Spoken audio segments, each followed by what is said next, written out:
The war in Ukraine has exposed the double standards of the West. Here's how. We are all shocked and horrified at the scenes coming out of Ukraine, with an oppressor invading another nation. However, amidst the entire crisis, we can't help but notice an underlying double standard emerging from the way the world is responding. Ukraine isn't the first country to be invaded illegally. In fact, it's not the first country to be invaded by Russia. As we speak, there are Russian jets flying over Syria. Yet we have media commentators consistently highlighting that Ukraine is different and worthy of our sympathy. It's very emotional for me because I see European people with blue eyes and blonde hair being killed, children being killed every day with Putin's missiles. Why?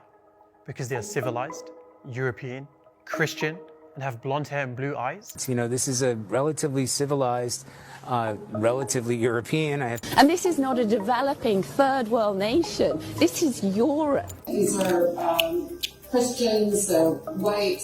Why do we consistently need to be reminded that these aren't Arabs, Muslims, Afghans, or Syrians? Do you need to be a Middle Easterner to be qualified as a refugee? This isn't a place, with all due respect, like Iraq or Afghanistan. And don't get me wrong, of course we care about the Ukrainians, but why do we constantly need to be reminded that these people are different and therefore worthy of our sympathy? You see, when it comes to the case of the Ukrainians, they have the right to bear arms and to fight for their country, and the media celebrates them as defiant heroes. Yet when Arabs or Muslims do the same, they are branded as terrorists.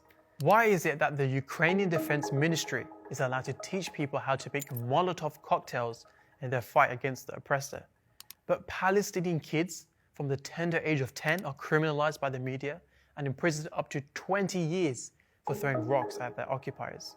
The hypocrisy even extends to the response of global institutions. Russian media and art shows are cancelled, Russian banks are being shut down, and Russian assets are being frozen. Heck, FIFA has also sanctioned all Russian teams from participating, while football stadiums are plastering anti-Putin slogans. Why is it okay for football players to speak out against Russia, yet we saw Mesut Ozil shunned for speaking out in support of the Uyghurs, and Celtic fans fined for waving the Palestinian flag? And when we look at the responses of world leaders, we see the exact same hypocrisy. Biden is somewhat shocked by a foreign country invading another. Who in the Lord's name does Putin think gives him the right to declare new so-called countries on territory that belong to his neighbors? But will never say the same thing about Israel invading Palestine.